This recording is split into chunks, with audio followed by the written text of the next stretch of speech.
আমি মাযহাব মানি কেন? কারণ কোরআন সুন্নাহ এখন আমি ভালোভাবে বুঝি না, তাই মাযহাব মানতে হয়। আর যে মানে না, আমারে কয় হুজুর না মানলে সমস্যা আছে। আমি আপনি হয়তো কোরআন সুন্নাহ অনেক বেশি ভালো বুঝেন, এই জন্য মানেন না। আমারে যদি কেউ বলে আপনি কেন মানেন, আমি কোরআন সুন্নাহ এখনো ভালোভাবে পুরোপুরি বুঝি না। অনেকে কয় মূর্খ, এই জন্য মাযহাব মানে। আসলেই ঠিক বুঝছেন, মূর্খ বলেই তো মাযহাব মানি। সব জানতাম তত দরকার ছিল না মানা। আর যিনি বলে মাশাআল্লাহ উনি তো সব জানে দেখেই উনি মানেন না, এটাই আমরা ভালো ধারণা রাখি। যিনি কে জানেন? যিনি হলো সে যে গত 7 দিন ধরে নতুন করে পড়াশোনা করতেছে কোরআন হাদিস নিয়ে, এই তিনি এখন মাযহাব মানছে না। আর বলে আপনি মানেন না কেন? তো বললাম আমি তো ভাই এখনো পুরোপুরি কোরআন সুন্নাহ ওই অন্যের সাহায্য ছাড়া বুঝি না। অন্যের সাহায্য মানি অন্যের মতামত, অন্যের মতামত মানি। অন্যের মতামতের আরবি কি হুজুর? অন্যের মতামতের আরবি হলো মাযহাব। আচ্ছা তাই নাকি? হ্যাঁ, ইমাম আবু ইউসুফের মত মানি ইমাম আবু ইউসুফের মাযহাবে, ইমাম মুহাম্মদের মত মানি ইমাম মুহাম্মদের মাযহাবে, ইমাম আবু হানিফার মত মানি ইমাম আবু হানিফার মাযহাব। আচ্ছা হুজুর মাযহাব কি? মাযহাব হলো কোরআন সুন্নাহর সুবিন্যস্ত একটা সংকলনকে মাযহাব বলা। বুখারী এটা কি আবিষ্কার না সংকলন?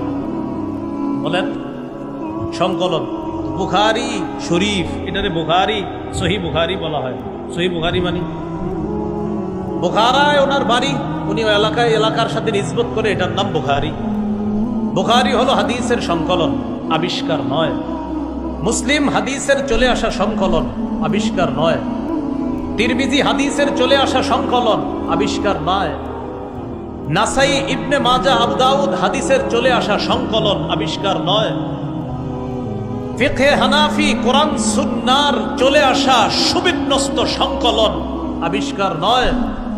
ফিকহে মালিকি কোরআন সুন্নাহর চলে আসা সংকলন, আবিষ্কার নয়। ফিকহে হাম্বলি কোরআন সুন্নাহর চলে আসা সুবিন্যস্ত সংকলন, এটা আবিষ্কার নয়। ফিকহে শাফিঈ কোরআন সুন্নাহর চলে আসা সংকলন, আবিষ্কার নয়। যেমনি ভাবে বুখারী এটা সংকলন, এটা আবিষ্কার নয়, তাই বুখারী বেদাত নয়।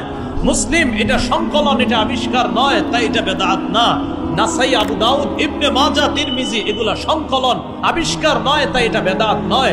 তেমনি ভাবে কোরআন সুন্নাহর সুবিন্যস্ত সংকলন 4 মাযহাব, এটা আবিষ্কার নয়, তাই এটা বেদাত নয়। যারা বলবে ফিকহে হানাফি বেদাত, বুখারীকেও বেদাত বলতে হবে। যারা বলবে ফিকহে মালিকি বেদাত, বুখারীকে বেদাত বলতে হবে। যদি বলেন না বুখারী তো সংকলন, তো ফিকহে হানাফিও সংকলন, মুসলিম সংকলন, ফিকহে হানাফি সংকলন, সেটা যদি জায়েজ হয় এটাও জায়েজ।